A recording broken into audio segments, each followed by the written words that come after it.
बाबा, मी तुमचा एकुलता एक मुलगा आहे. तुम्ही असं नाही करू शकत. मला न विचारता तुम्ही प्रॉपर्टी कोणत्या अधिकाऱ्याने विकली? काय अधिकार होता तुमचा खानदानी आलेली प्रॉपर्टी विकण्याचा? प्रशांत बाबांना, विठ्ठलरावांना आणि रुक्मिणी ताई यांनी मुलाला विचारतात त्यांची सर्व प्रॉपर्टी विकून टाकली आणि अनाथ आश्रमाला पैसे देऊन टाकले होते. आणि वयाच्या 17व्या वर्षामध्ये त्यांनी वृद्धाश्रमात राहण्याचा निर्णय घेतला होता. 15 एकर शेती होती. कोट्यवधी रुपयांची किंमत होती. घर, बँक बॅलन्स, गाडी सर्व काही असून सुद्धा त्यांनी आपल्या मुलाला एकही रुपया न देता असा निर्णय का घेतला असेल? आणि वृद्धाश्रमात माफी मागण्यासाठी आलेल्या मुलाला संचालकाला सांगून धक्के बुक्के मारून वृद्धाश्रमाच्या बाहेर काढण्यासाठी का सांगितले असेल? तर मित्रांनो, नक्की यामध्ये चूक आई वडिलांची आहे की मुलाची आहे हे आपण कथेमध्ये जाणून घेऊया. खरं तर विठ्ठलराव आणि रुक्मिणीताई मूळचे कोल्हापूरचे होते. कोल्हापूर म्हटलं की ती काळीभोर माती आणि त्या काळ्याभोर मातीमध्ये त्यांचा तो डौलेदार ऊस असा डोलत होता. खानदानी श्रीमंत होते. कोणत्याही गोष्टीची कमतरता कधीच नव्हती. कष्ट करायचे, काम करायचं आणि आपल्या काळ्या आईची सेवा करून आयुष्य जगायचं हाच त्यांचा एक नित्यक्रम होता. 1 लाख रुपये महिना पगार घेणाऱ्याला मागे पाडतील एवढे कष्ट करून विठ्ठलराव आणि रुक्मिणीताई शेतीमधून पैसे कमवत होते. विठ्ठलराव आणि रुक्मिणीताई यांचा एकुलता एक मुलगा प्रशांत. त्याला त्यांनी लहानपणापासून खूप लाडात वाढवलं. एकुलता एक असल्यामुळे खूप प्रत्येक गोष्ट पाहिजे त्यावेळी पाहिजे त्या प्रमाणात त्याला मिळत गेली होती. पण त्याच प्रशांतने एक दिवस स्वतःच्याच आई वडिलांना ओळख देखील दिली नाही आणि मुंबईला ये असं सांगून त्यांची फसवणूक केली गेली. परंतु या सगळ्याचा बदला विठ्ठलराव यांनी आणि रुक्मिणीताई यांनी खूप योग्य प्रकारे घेऊन त्याला शिक्षा दिली. प्रशांत बाळा, काही मिनिटातच आम्ही स्टेशनवरती पोहोचत आहे. बाळा, तू आम्हाला घेण्यासाठी ये, कारण तिथून पुढे कसं यायचं हे आम्हाला माहिती नाही आणि एवढ्या लाखोंच्या समुदायात मुंबई सारख्या ठिकाणी आम्हाला इथे काही देखील सुचत नाही. प्रशांत म्हणाला, ठीक आहे बाबा, मी लगेचच ऑफिसमधून निघतो आणि फक्त 10 ते 15 मिनिटात तुमच्या जवळ स्टेशनवरती पोहोचतो. तोपर्यंत तुम्ही दोघे कुठेतरी बाजूला जाऊन बसा. एवढे बोलून प्रशांतने फोन ठेवला. विठ्ठलराव आणि त्यांची बायको रुक्मिणीताई हे दोघे आज पहिल्यांदाच मुलाच्या घरी जाणार होते, म्हणून त्यांना खूप आनंद झाला होता. दोघांनी आपल्या बॅगा हातात घेतल्या, कारण मुंबई रेल्वे स्टेशन त्यांच्यासाठी नवीनच होते. रुक्मिणीताई खूप खुश होऊन आपल्या पतीला विचारलं आहे, समजलेच नाही कधी 5 वर्ष कसे निघून गेले ते. आपण तर आपल्या नातवाला पहिल्यांदाच पाहणार आहोत. कसा दिसत असेल तो आपला नातू. आता तर तो बोलायलाही लागला असेल. विठ्ठलराव पण हसून म्हणाले, हो ना, त्याचे ते बोबडे बोल ऐकून तर तयार झालो आहे ना आपण मुंबईला यायला. त्याने फोनवर सांगितले की आजोबा 5 दिवसांनी माझा वाढदिवस आहे, म्हणूनच तर आपण चाललो आहे ना प्रशांतकडे. आपण नातवाच्या वाढदिवसासाठी? अगं, या 5 वर्षांमध्ये एकदाही आपल्या मुलाने किंवा सुनेने कधीही आपल्याला त्यांच्याकडे बोलवले नाही. यावर रुक्मिणीताई म्हणाल्या, तुम्ही पण ना नेहमीच चांगल्यात वाईट शोधत असता. आपला मुलगा आणि सून दोघीही नोकरी करतात आणि जर त्यांनी बोलवले असते तर मग ती रिकामी घरात बसून आपण किती वेळ बसून राहणार होतो आणि काय करणार होतो तिथे. त्यापेक्षा आपण आपल्या गावीच आनंदात आहोत. विठ्ठलराव म्हणाले, अगं असं का बोलते रुक्मिणी? हे दोघे ऑफिसला गेले तर मग आपला नातू यश नाही का घरी? त्याला सांभाळायला बाई आहे. त्यापेक्षा आपण आपल्या नातवाची काळजी घेतली नसती का? रुक्मिणीताई पण म्हणतात विठ्ठलरावांचे बोलणे पटत होते, पण तरी त्या आपल्या पतीला समजावत म्हणाल्या, मागचे जाऊ दे, पण आता आपण आलोय ना मुंबईत. मग 10-15 दिवस राहूनच जाऊया, मग तेव्हा सांभाळा तुमच्या नातवाला, असे म्हणत दोघेही एकमेकांकडे पाहून हसायला लागले. ते पुढे म्हणाले, अहो माझं ऐकता का एक? काय इथे गेल्यावर तुम्ही प्रशांतला किंवा सुनबाईला काहीही बोलणार नाही आणि कोणत्याही विषयावरती बोलायचं नाही. तर विठ्ठलराव म्हणाले, हो हो ठीक आहे, चल पटकन प्लॅटफॉर्मवर. दोघांनी आपापल्या बॅगा घेतल्या आणि ट्रेनमधून बाहेर आले. विठ्ठलराव पुढे चालत होते आणि त्यांच्या मागे पाण्याची बाटली आणि बॅग सांभाळत रुक्मिणीताई हळूहळू चालत होत्या. 5 वर्षांपूर्वी मुंबईमध्ये जॉब करत असलेल्या प्रशांतने आणि रुपाली बरोबर मुंबईत गुपचूप लग्न केले होते. विठ्ठलराव आणि रुक्मिणीताई यांना जेव्हा माहीत पडले तेव्हा ते खूप नाराज झाले होते. आता 5 वर्षांनंतर जेव्हा प्रशांतचा मुलगा यश हा 4 वर्षाचा झाला तेव्हा त्याच्या वाढदिवसाचा कार्यक्रम मुंबईमधील एका मोठ्या हॉटेलमध्ये करायचं निश्चित झालं होतं.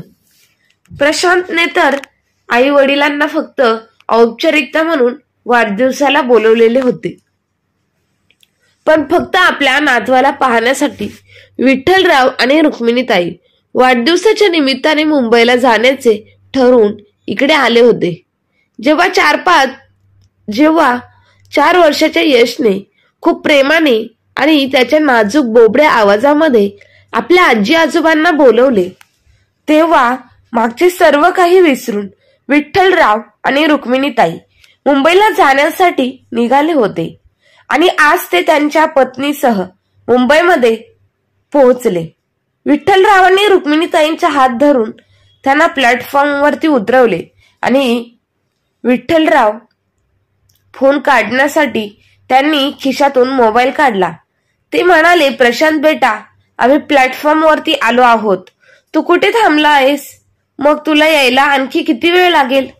तो म्हणाला, हो बाबा, मला अर्धा तास लागेल. तोपर्यंत तुम्ही बाजूला कुठेतरी बसा, चहा पाणी प्या, नाश्ता करा. मी ऑफिसमधून निघतोयच आता. तेव्हा बाबा म्हणाले, अरे म्हणजे तू अजूनही ऑफिसमध्येच आहे, निघाला नाहीस तर?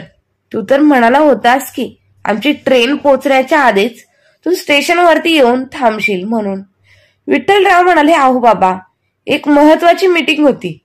मीटिंग आत्ता संपली आणि आता काय निघतोच आहे ऑफिसमधून आणि 20-25 मिनिटात तिकडे पोहोचेनच, असे वरून प्रशांतने बोलून फोन कट केला. विठ्ठलराव बडबड करत होते. वेटिंग रूमकडे निघून गेले. ते म्हणत होते, साहेब अजूनही ऑफिसमधून निघालेच नाही. अजून अर्थातच 1 तास तरी नक्की लागेल त्याला इथपर्यंत येण्यासाठी. हद्द झाली आता ह्या मुलाची. यावर रुक्मिणीताई म्हणाले, अरे चा, तुम्ही किती बडबड करत आहात. हे काय आपलं घर आहे का? येईल मुलगा आपल्याला घ्यायला. तो का मस्ती करत होता ना, कुठे फिरायला गेला तर नाही ना? तेव्हा विठ्ठलराव म्हणाले, तुझ्या याच स्वभावाची मला चिडचिड आहे.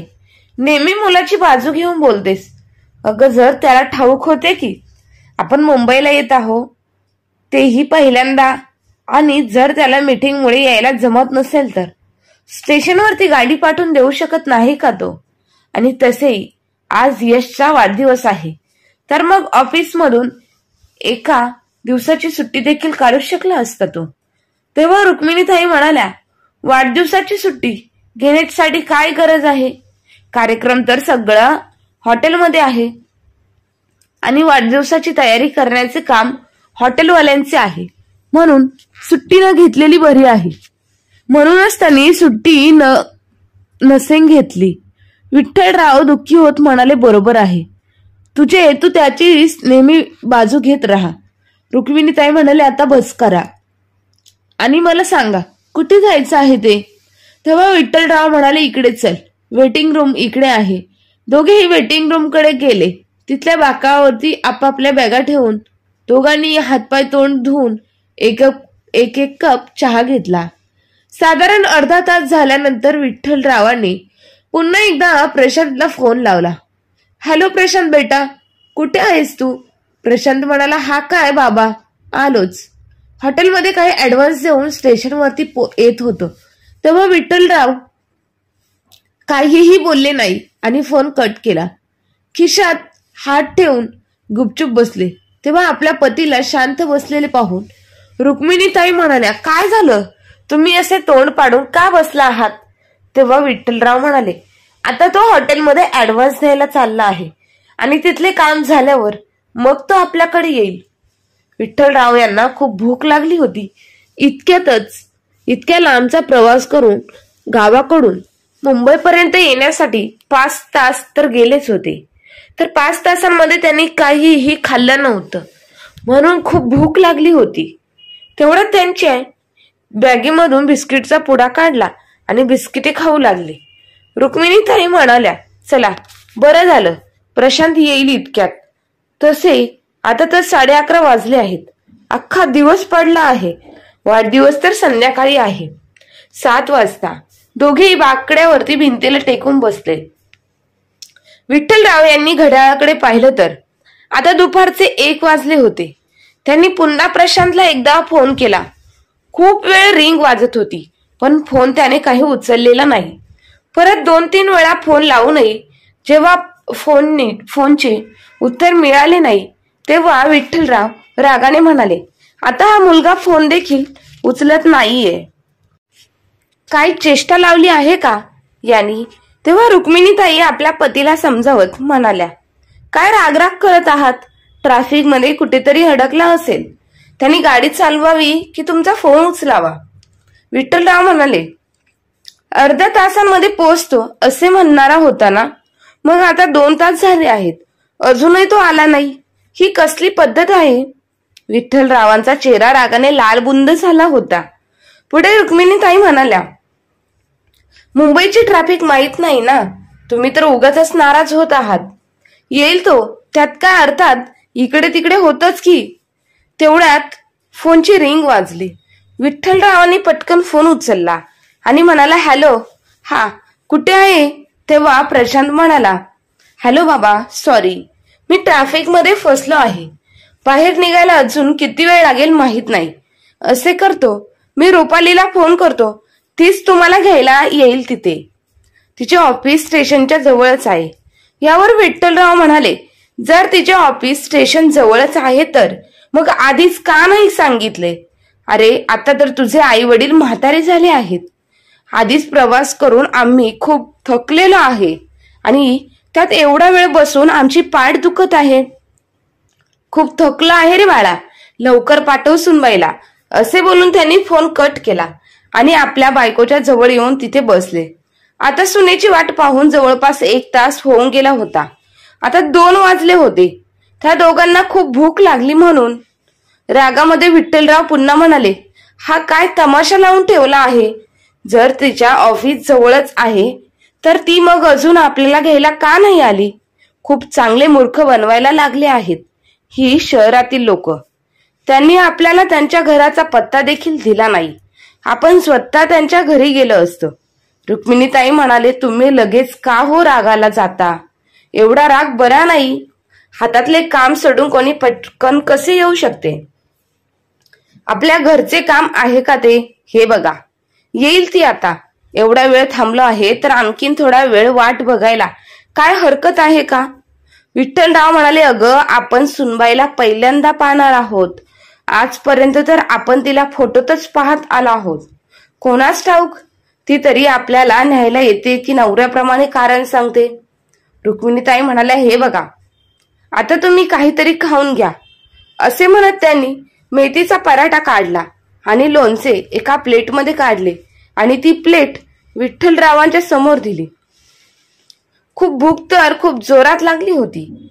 त्यामुळे सर्व काही विसरून विठ्ठलरावांनी मेथीचा पराठा खाल्ला आणि लोणचं खाऊन दोघांनी एक चहाची ऑर्डर देऊन पुन्हा वाट पाहत बसले. पण अजूनही कोणी देखील त्यांना घेण्यासाठी आलेच नव्हतं. विठ्ठलरावांनी पुन्हा एकदा प्रशांतला फोन लावला. तेव्हा प्रशांत म्हणाला, अहो बाबा, मला तर वाटत होतं की रुपाली आतापर्यंत तुम्हाला घ्यायला आली असेल. मी तर ट्रॅफिक मध्ये फसलो होतो. खूप मुश्किलीने त्या गर्दीतून वाट काढत आत्ताच घरी आलो आहे. थांबा, मी रुपालीला फोन करतो. असे बोलून त्यांनी फोन कट केला.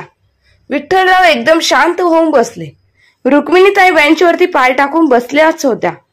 साधारण 20-25 मिनिटांनंतर पुन्हा फोन आला. हॅलो बाबा, रुपाली एवढ्या येईलच, पण त्याआधी तुम्ही एन्क्वायरी ऑफिसमध्ये जा. विठ्ठलराव आणि रुक्मिणीताई यांनी पटकन आपापल्या बॅगा उचलल्या आणि एन्क्वायरी ऑफिसमध्ये पोहोचले. साधारण अर्धा तास उभे राहून थकल्यानंतर जवळ असणाऱ्या बेंचवरती पुन्हा बसले आणि घड्याळाकडे पाहत म्हणाले, पाहिले का रुक्मिणी, 3:30 वाजले आहेत आणि अजूनही हे लोक आपल्याला घेण्यासाठी आलेले नाही.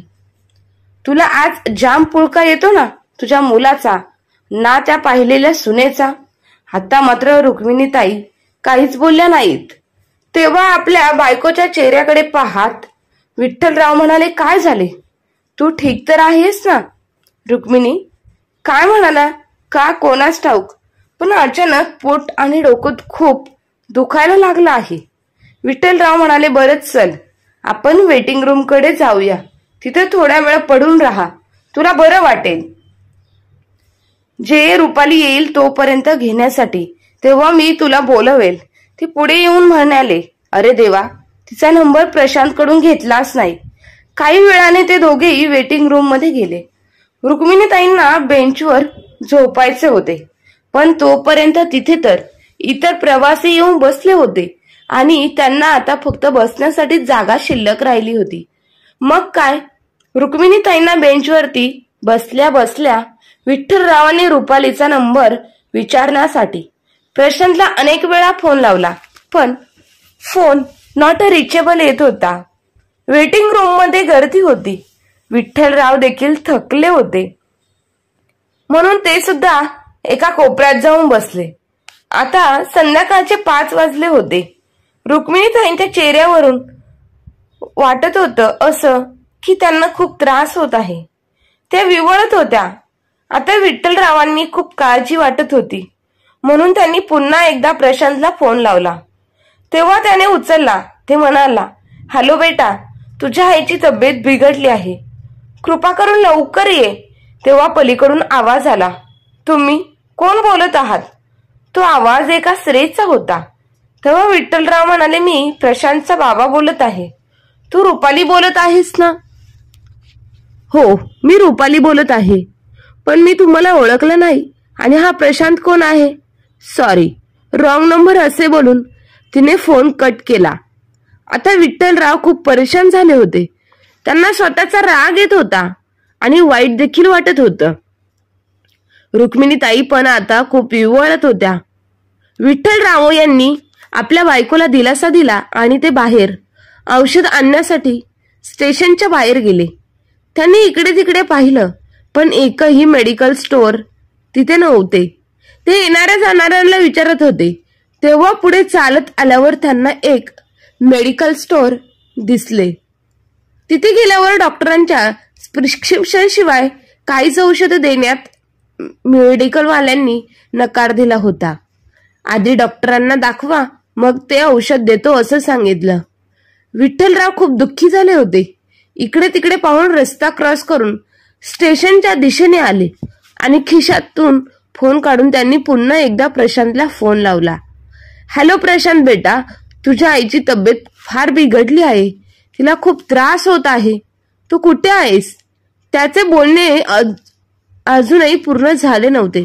तेवढ्यात सॉरी, रॉंग नंबर आहे असे बोलून पुन्हा एकदा ऐकायला आले आणि ते गप्प राहिले. आपला उदास चेहरा घेऊन ते स्टेशनवरती वेटिंग रूम मध्ये परत आले. रुक्मिणीताई अजूनही पडूनच होत्या. त्यांना खूप त्रास होत होता. त्यांच्या पतीकडे पाहून त्यांनी विचारले, आणखी किती वेळ लागणार आहे प्रशांतला इथपर्यंत यायला? विठ्ठलराव काहीच बोलले नाही. त्यांनी फक्त प्रश्न विचारला, तुला खूप त्रास होत आहे का? होकारार्थी मान हलवत रुक्मिणीताईंनी पुन्हा विचारले, किती वेळ लागणार आहे प्रशांतला आपल्याला घ्यायला येण्यासाठी? तेव्हा विठ्ठलराव काहीच बोलले नाही. ते म्हणाले, चल बाहेर, आपण तुला एकदा डॉक्टरांकडे दाखवू. रुक्मिणीताई, अचानक तुला हे काय झाले आहे? मला खूप भीती वाटत आहे. विठ्ठलराव पत्नीला उठवायला लागले. तेव्हा त्या म्हणाल्या, अहो मी विचारते प्रशांत कधी येणार आहे? तुम्ही का त्रास करून घेत आहात? प्रशांतला येऊ द्या, तो पाहून घेईल आणि घेऊन जाईल मला दवाखान्यात. विठ्ठलराव आपल्या बायकोकडे न पाहता म्हणाले, मला माहित नाही तो कधी येणार आहे आणि तो येईपर्यंत तू असा त्रास किती सहन करणार आहेस. चल बरं मी बाहेर कोणाला तरी दवाखान्यात कुठे आहे विचारतो. तेव्हा रुक्मिणीताई उठून उभ्या राहिल्या, पण पुन्हा पटकन खाली बसल्या आणि म्हणाल्या, मला आता चांगलं शक्य होणार नाही असंच वाटत आहे. विठ्ठलराव म्हणाले, असं बोलू नकोस, थांब मी तुला पकडतो. तेव्हा रुक्मिणीताई म्हणाल्या, नको नको राहू दे, मला फक्त थोडा वेळ इथे पडू दे. असे बोलून त्यांनी डोळे बंद केले आणि त्या बँकवरती मुरगळून पडल्या.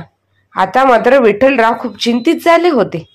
कसे तरी करून त्यांनी रुक्मिणीताईंना झोपेतून प्रशांतला फोन केला. फोन करण्यासाठी फोन बाहेर काढला आणि मनात नसताना सुद्धा त्यांनी प्रशांतला फोन लावला, पण नंबर नॉट रिचेबल येत होता. विठ्ठलराव खूप उदास होते आणि निराश झाले. आपल्या वेदनेने विव्हळत असलेल्या बायकोकडे पाहून त्यांचे डोळे पाण्याने भरले. त्यांची ही अवस्था वेटिंग रूम मध्ये बसलेला एक माणूस पाहत होता. विठ्ठलराव रुमाल हातात घेऊन आपले डोळे पुसत होते. तो माणूस विठ्ठलरावांच्या जवळ येत म्हणाला, काय झालं काका, काही त्रास होत आहे का? तेव्हा विठ्ठलरावांचे डोळे पाण्याने भरलेले आणि त्यांनी भरलेल्या डोळ्यांनी घडलेला सर्व प्रकार आपल्या माणसाला सांगितला.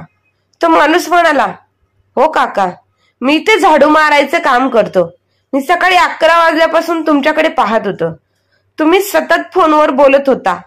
अहो काका, तुम्ही कोणत्या भानगडीत पडला आहात? तुमच्या मुलगा किंवा सून कोणीही तुम्हाला घ्यायला येणार नाही. जर त्यांना यायचे असते तर केव्हाच आले असते. मी वाट पाहतोय. तुम्ही लोक खूप वेळ झाली आहे त्यांची वाट पाहतात. पण माझे ऐकले तर आधी काकूंना डॉक्टरांकडे घेऊन जा आणि मग गाडीमध्ये बसून पुन्हा एकदा तुमच्या गावाला निघून जा. ही शहरं जेवढी मोठी असतात तेवढीच इथल्या लोकांची मनं छोटी असतात. थांबा, डॉक्टरांना बोलावून आणतो. एवढे बोलून तो माणूस तिथून निघून गेला. विठ्ठलराव त्याच्या बोलण्याचा विचार करत आपल्या बायकोकडे चेहऱ्याकडे पाहत होते. साधारण 10 मिनिटांनंतर तो माणूस डॉक्टरांना त्याच्या सोबतच घेऊन आला. डॉक्टरांनी रुक्मिणीताईंना तपासले आणि काही औषधं लिहून विठ्ठलराव यांच्या हातामध्ये तो कागद दिला. विठ्ठलराव यांनी डॉक्टरांना फी विचारली, पण डॉक्टरांनी फी घेण्यासाठी नकार दिला. ते म्हणाले, तुम्ही मला माझ्या आईवडिलांप्रमाणे आहात, तुमच्याकडून कसली फी घ्यायची? तुम्ही पटकन ही लिहून दिलेली औषधे आणा. माझे मेडिकल स्टोअर तिथे जवळच आहे. विठ्ठलरावाने डॉक्टरांच्या मागे जायला लागले. तेव्हा तो माणूस म्हणाला, काका तुम्ही काकू जवळ थांबा, मी औषधं घेऊन येतो. डॉक्टर आणि त्या माणसाला जाताना पाहून विठ्ठलराव यांना आश्चर्य वाटत होते की या शहरामध्येच इथे आपला सक्का मुलगा परका झाला, जिथे ही परकी माणसं माझी मदत करत आहे. विठ्ठलराव रुक्मिणीताई यांच्या जवळ बसले. साधारण 15-20 मिनिटांनंतर तो माणूस परत आला आणि त्याने ती औषधं विठ्ठलराव यांच्या हातात दिली होती. विठ्ठलरावांनी रुक्मिणीताईंना उठवले आणि औषधं दिले. तो माणूस अजूनही त्यांच्या जवळच उभा होता. तो विठ्ठलराव यांना म्हणाला, काका तुम्ही कुठून आला आहात? ते म्हणाले, मी कोल्हापूरवरून आलो आहे. विठ्ठलराव यांनी त्या माणसाला त्याचे नाव विचारले असता त्याचे नाव रमेश आहे असे सांगितले. रमेश म्हणाला, काका मी एक सांगतो, ते माझे ऐकाल का तुम्ही? तुम्ही असं करा, तुम्ही परत एकदा कृपा करून तुमच्या गावाला जा, कारण तुम्हाला इथे घेण्यासाठी कोणीही येणार नाही. अहो आता 4-5 दिवसांपूर्वी तुमच्याप्रमाणे काका काकू नागपूरवरून आले होते. याच वेटिंग रूम मध्ये 2 दिवस आपल्या मुलाच्या येण्याची वाट पाहत बसले होते, पण तो काही आला नाही आणि शेवटी त्यांना पुन्हा परत जावे लागले. आणि जर तुम्हाला वाटत असेल तर तुम्ही मला तुमच्या मुलाचा पत्ता सांगा, मी तुम्हाला तुमच्या मुलाकडे पोहोचवतो. तेव्हा रुक्मिणीताई विठ्ठलरावांनी यांच्या खिशातून 500 रुपयांच्या 2 नोटा काढून त्यांच्या हातामध्ये दिल्या आणि म्हणाले, बेटा हे घे पैसे, यातून औषधांचे पैसे घे आणि दोघांच्या परतीचे तिकीट पुन्हा काढून घेऊन दे. विठ्ठलराव यांच्याकडून पैसे घेऊन रमेश निघून गेला. आता रुक्मिणीताई औषध घेतल्यामुळे आता त्यांना आराम वाटत होता आणि कोल्हापूरकडे जाणारी ट्रेन प्लॅटफॉर्मवरती लागलीच होती. तिकीट घेऊन आणि ट्रेनमध्ये बसून ते दोघांना रमेश काही बिस्किटे आणण्यासाठी ज्यूस आणि फळे रुक्मिणीताई यांना घेऊन दिले आणि त्यांच्या जवळ बसून आपल्या कुटुंबाबद्दल बोलू लागला. गाडीचा सिग्नल लागलाच होता, त्यामुळे रमेशने त्या दोघांना प्रवासासाठी शुभेच्छा दिल्या आणि आता दोघांच्याही पायाला स्पर्श करून तेथून निघून गेला. गाडीला सुद्धा प्लॅटफॉर्मवर हळूहळू पुढे जायला लागली की तेवढ्यात फोनची रिंग ऐकून विठ्ठलराव यांनी फोन उचलला. पलीकडून आवाज आला, हॅलो बाबा, कुठे आहात तुम्ही? मी तुम्हाला घेण्यासाठी येत आहे, प्रशांतने फोनवर विचारलं होतं.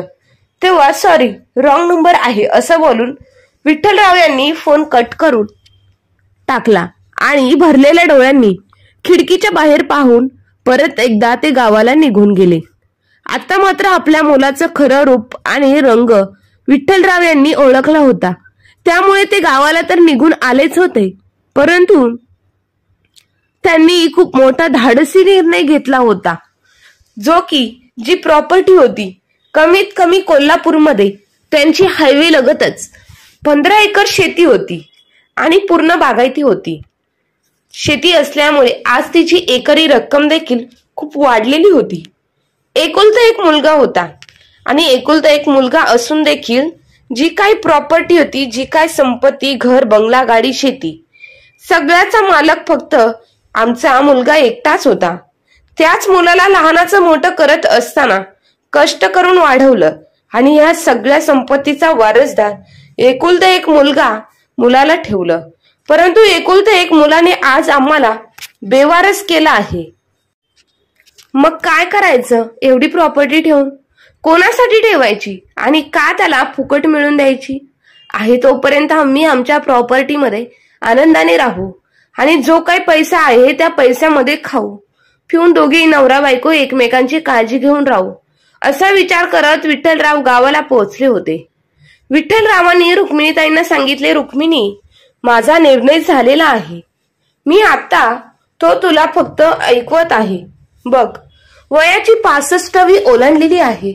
जोपर्यंत आपल्या दोघांची कामं होत आहे तोपर्यंत आपण गावात घरी राहू आणि जेव्हा कधी आपल्याला कामं होणार नाही तेव्हा जी काही प्रॉपर्टी आहे ती अनाथ आश्रमाला दान देऊ, एखाद्या गरीबाला पैसे देऊन दान करून देऊ आणि उरलेली थोडीशी रक्कम घेऊन आपण वृद्धाश्रमामध्ये प्रवेश करू आणि उरलेलं आयुष्य तिथे एकत्रच राहून आपण व्यतीत करू. परंतु अशा नालायक मुलाला आपल्या प्रॉपर्टीतली एक फुटकी कवडी देखील द्यायची नाही. रुक्मिणीताई देखील आता विठ्ठलराव यांच्या पुढे एक शब्द देखील बोलू शकत नव्हत्या, कारण त्यांना आता कळून चुकलं होतं की नेहमी मुलाची बाजू घेत राहिले, परंतु मुलगा कधीतरी खरं आणि सत्याने वागलाच नाही. आणि ज्या मुलाची बाजू घेऊन बोलले आणि ज्या नवऱ्याला मुलामुळे बोलत होते तो नवरा आज खरा निघाला आहे. आयुष्याच्या शेवटपर्यंत माझा नवराच मला साथ देणार आहे, त्यामुळे माझ्या मुलाचा मला खरा चेहरा आता समजला आहे. मला देखील आता त्याच्यासोबत नातं ठेवायचं नाही, असं म्हणत रुक्मिणीताईंनी विठ्ठलराव यांना सांगितलं.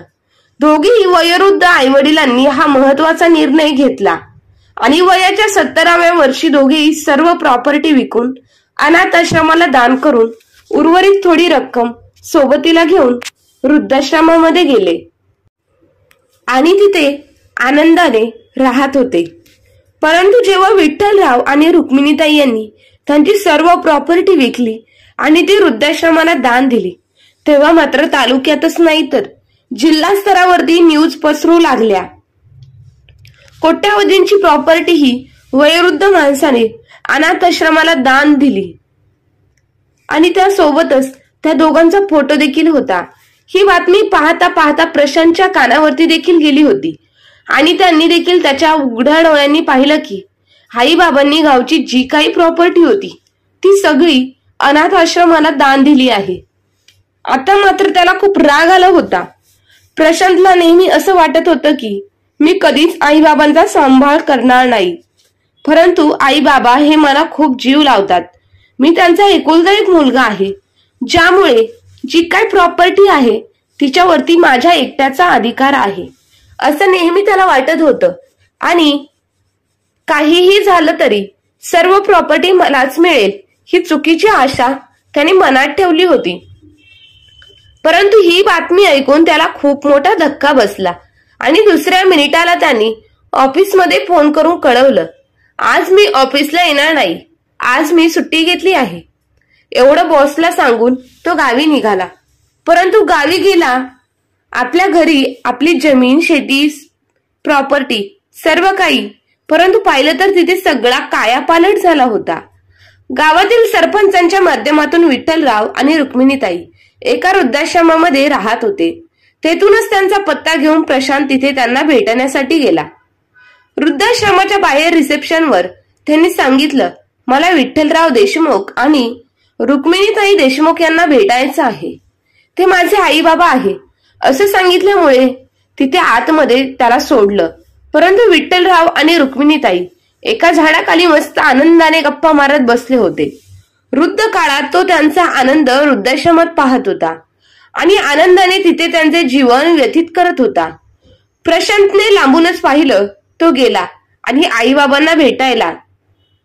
आईबाबांना भेटल्यानंतर त्याने आईबाबांचे दर्शन घेतलं. परंतु विठ्ठलरावाने सांगितलं, कोण आहेस तू? नाही ओळखलं मी तुला. तेव्हा प्रशांतने सांगितलं, बाबा मी तुमचा मुलगा आहे.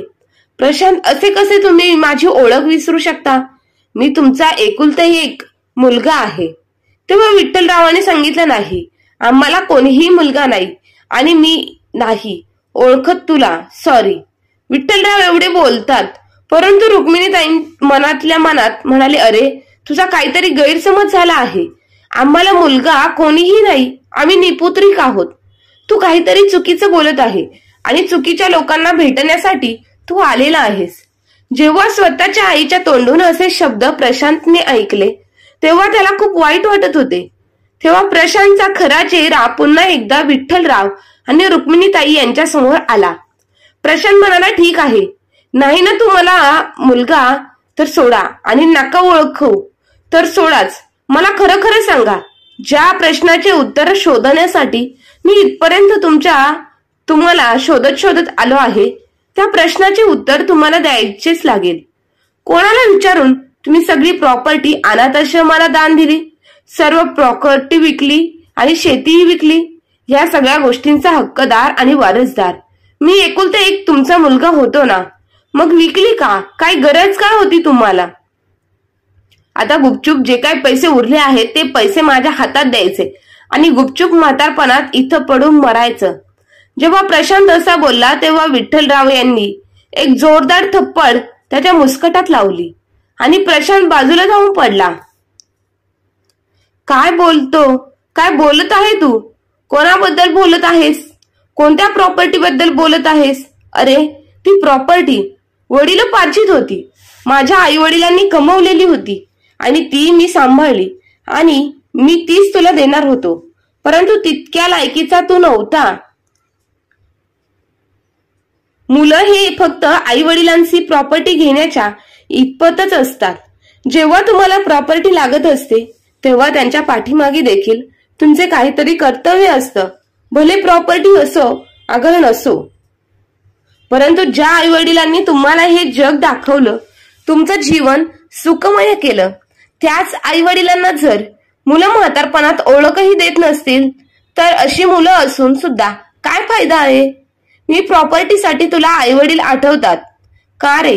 जेव्हा तू तुझ्या मुलाच्या वाढदिवसासाठी आम्हाला मुंबईला आलो तरी तू साधी ओळखही दिली नाही, घेण्यासाठी देखील आला नाही. आम्ही प्लॅटफॉर्मवरून, रेल्वे स्टेशनवरून स्वतःच्या पायाने स्वतः निघून आलो. माझी बायको, तुझे आई, काय अवस्था झाली होती. मरणाच्या दारातून मी तिला परत घेऊन आलो आहे. अरे तिथे अनोळखी लोकांनी आम्हाला मदत केली, परंतु तू रक्ताचा आमचा मुलगा आणि स्वतः तुला जन्म दिला आहे तरी देखील तू सॉरी रॉंग नंबर म्हणून आमचा फोन कट करून टाकला आणि आम्हाला सगळे ओळखही दिली नाही. काय उपयोग काय आहे तुझा? आता तू प्रॉपर्टी मागण्यासाठी इथे आला आहे का? अरे तुम्ही तर मुलं प्रॉपर्टीला पैशाला लोभी आहेत, मागासलेली आहेत. नाही देणार जा. आमच्या प्रॉपर्टीतला 1 रुपया सुद्धा फुकटचा. तुला जाणीव इथून आणि काय करायचं ते कर आणि यापुढे आम्हाला तुझं तोंड देखील दाखवू नकोस. रुक्मिणीताईंनी सांगितलं, तुला आम्ही मुलगा म्हणून मानतच नाही आणि तू देखील आमच्या प्रॉपर्टीच्या हिस्स्यातील 1 रुपया सुद्धा मागायला यायचा नाही. तिकडे भीक मागून खा, पण आमच्याकडे यायचं नाही. जेव्हा आई वडिलांचे बोलणे प्रशांतने ऐकले तेव्हा प्रशांतच्या डोक्यात मुंग्या आल्या. त्याला समजत नव्हतं आई बाबा एवढे कट्टर कधी झाले. ते आई बाबा माझ्यासोबत नेहमी प्रेमाने बोलत होते, वागायचे. आज तेच इतक्या उच्च स्तरावरती कसे पोहोचले आहेत. परंतु आता ही वेळ नाही. आता आई बाबांची माफी मागायला पाहिजे. प्रशांत आता प्रॉपर्टीसाठी विठ्ठलराव आणि रुक्मिणीताई यांची माफी मागण्याचे नाटक करत होता. परंतु आयुष्याच्या शेवटी प्रशांतला रुक्मिणीताई आणि विठ्ठलराव यांनी ओळखही दिली नाही आणि त्याला वृद्धाश्रमातून संचालकांना सांगून धक्के बुक्के मारून वृद्धाश्रमाच्या बाहेर काढण्यासाठी सांगितले. तर मित्र आणि मैत्रिणींनो, आई वडिलांची प्रॉपर्टी घेण्यासाठी लोभी आणि लालसी असलेल्या प्रशांतने वृद्धाश्रमामध्ये त्यांना भेटण्यासाठी आला.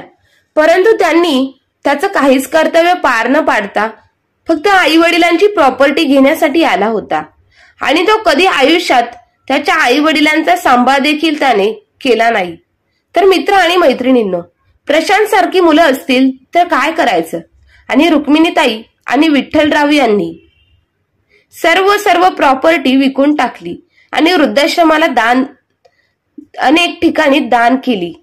परंतु फुकटचा 1 रुपया सुद्धा त्यांनी त्यांच्या मुलाला न देता लोकांना देऊन टाकला आणि थोडे पैसे घेऊन स्वतः वृद्धाश्रमामध्ये म्हातारपणात राहण्यासाठी निघून गेले. त्यांचा हा निर्णय तुम्हाला कसा वाटला हे कमेंट करून नक्की कळवा आणि कथा आवडली असेल तर आपल्या चॅनलला लाईक, शेअर, सबस्क्राईब नक्की करा.